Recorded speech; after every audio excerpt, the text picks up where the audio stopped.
Kapag po ang isang kasamahan natin ay sa tingin ninyo nagkakaroon po ng heat exhaustion or heat stroke, ang kailangan po ay ilipat nyo sila agad sa malilim na lugar, sa lilim, under the shade. O kaya po sa loob ng building kung meron pong building. Okay? Ngayon po, kung ang ating kasamahan ay sa tingin nyo may heat stroke, kung meron po silang mga maraming layer ng damit, tanggalin nyo po yung mga extra layer. Okay? Kapag po ang damit nila ay yung makakapal na maiinit, tanggalin nyo na lang din po. Okay?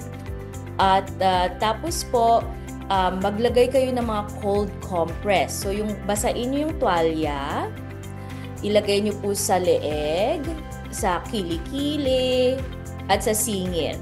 Yun po yung pwede nyong gawin. At kung maaari po, pwede nyo pong ispray ng tubig yung balat ng kasamahan ninyo. Parang ganitong spray. Parang ganyang spray.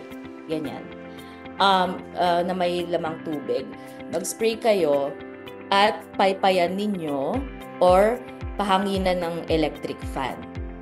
So sa ganoong paraan ay mawawala po ang init sa katawan ng tao. Okay? So yun po ang mga kailangan nating tandaan.